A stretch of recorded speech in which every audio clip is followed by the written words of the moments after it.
This is Mercury and Venus by Tommy Halleck and Will McCabe. Mercury was named by the Romans after the fleet-footed messenger of the gods because it seemed to move more quickly than any other planet. Mercury is the smallest planet in our solar system, being only slightly larger than our moon, and it is smaller than Jupiter's moon, Ganymede, and Saturn's moon, Titan. Mercury's surface is very cratered and solid, which is very similar to our moon.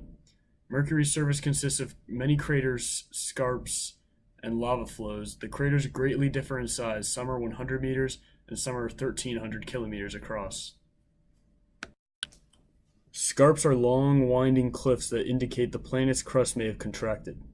The interior of the planet was cooling down, so it shrunk and gravity forced the crust to adjust to a smaller interior.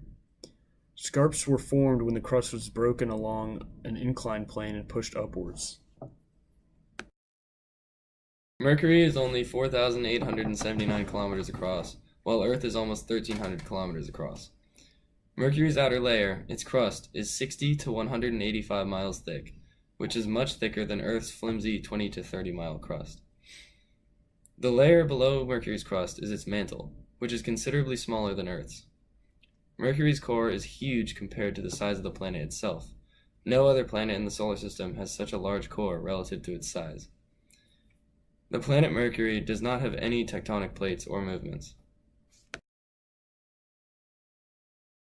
Mercury is the closest planet to the Sun at a distance of about 58 million kilometers, or 36 million miles. A sidereal day on a planet is defined by the time it takes to rotate once with respect to the stars. One full rotation on Mercury takes about 59 Earth days, while Mercury completes one orbit around the Sun in just 88 Earth days. Although Mercury is not tidally locked to the Sun, its rotational period is tidally coupled to its orbital period. Because Mercury rotates 1.5 times during each orbit, a solar day on Mercury, sunrise to sunrise, is 176 Earth days long.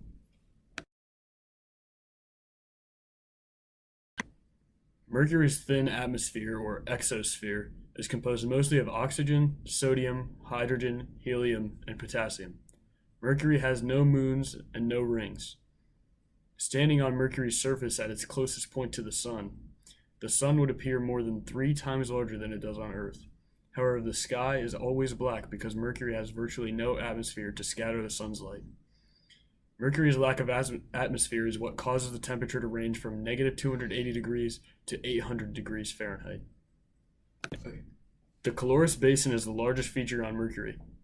It formed when a very large meteorite collided with the planet in the early formation of the solar system. Surrounding the impact site are concentric ridges with relatively smooth plains, probably made by volcanic activity that started after the impact. Most of the scientific findings about Mercury come from the Mariner 10 spacecraft, which was launched on November 3, 1973. It flew past the planet on March 29, 1974, at a distance of about 705 kilometers from the surface. On September 21, 1974, it flew past Mercury for the second time, and on March 16, 1975, for the third time. During these visits, over 2,700 pictures were taken, but it still only covered about 45% of Mercury's surface. No evidence for life has been found on Mercury. Because of the drastic changes in temperature, it is unlikely that life as we know it could survive on this planet. Messenger was the first orbital mission around Mercury. Weighing more than 1,000 pounds, Messenger sent back pictures as well as information about how craters and the landscape were formed. Before it got to Mercury, the Messenger craft took 614 flyby pictures of Venus in 2006 and 2007. The mission came to a swift end when Messenger ran out of fuel and crashed onto Mercury's surface. Messenger was sent to Mercury to find out why it is so dense compared to the other planets, and to better understand its magnetic fields and geological history. The abundance of sulfur that has not yet evaporated could lead to clues about Mercury's volcanic history. Although Mercury is thought to be volcanically dormant now, the Messenger mission has revealed many features showing the presence of active volcanoes in Mercury's past, such as channels that could lead into basins indicating that lava may have flowed through these channels. Messenger also sent back data that suggests there is water ice in areas that never receive sunlight on Mercury's poles. Initially spotted by radar telescopes on Earth, The bottom of these many craters on Mercury's poles seem to contain a smooth reflective material that behaved like water ice. When Messenger flew close to the planet, its magnetometer collected data on the magnetism of rocks in Mercury's surface. Those tiny signals revealed that Mercury's magnetic field is very ancient, almost 4 billion years old. Mercury's magnetic field consists of two poles, and its strength is only 1.1% of Earth's magnetic field. Our next planet, Venus, was named by the Romans after the god of love and beauty, since Venus was the brightest planet in the sky. Venus's surface temperature reaches 740 Kelvin. It is the hottest planet in our solar system. Venus's surface contains a plethora of volcanoes and craters. However, 65% of Venus's surface is rolling plains. Venus is 12,104 kilometers across, while Earth is almost 1,300 kilometers across, so they are similar in size.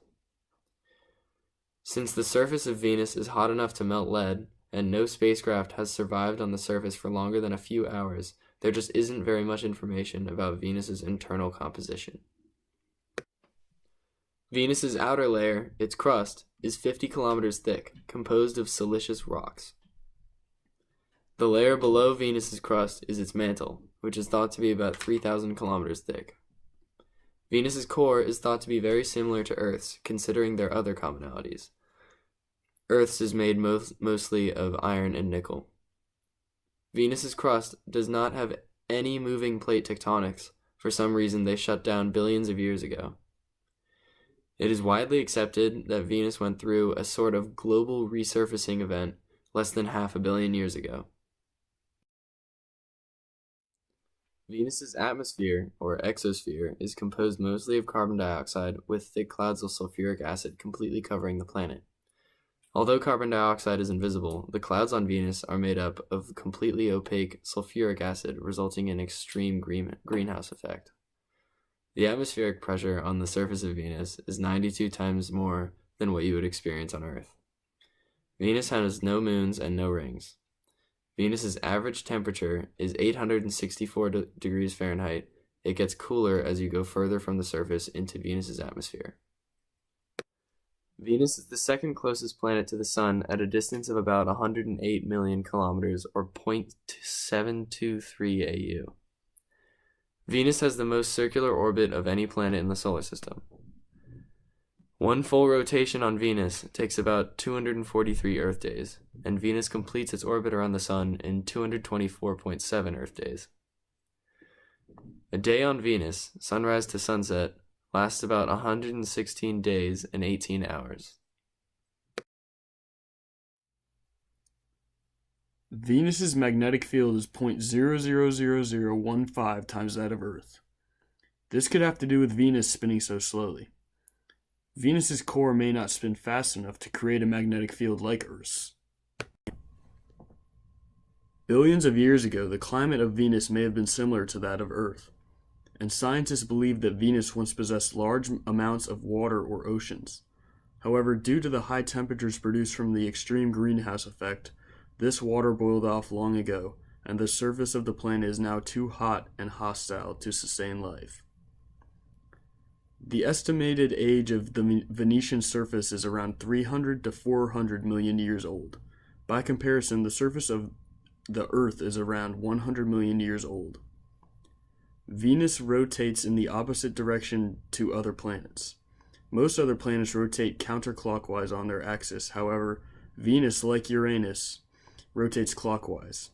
This is known as retrograde rotation and may have been caused by a collision with an asteroid or other object which caused the planet to change its rotational path. Some important missions to the planet Venus include the Venera 6, which returned data down to within 11 kilometers of the surface before being crushed by the pressure. The Venera 7, which was the first successful landing of a spacecraft on another planet. And the Venera 13, which was the first color panoramic views of the planet's surface and conducted soil analysis. Although they are not the largest planets, both Mercury and Venus are still very interesting and unique planetary bodies that should not be underappreciated. Thank you for listening.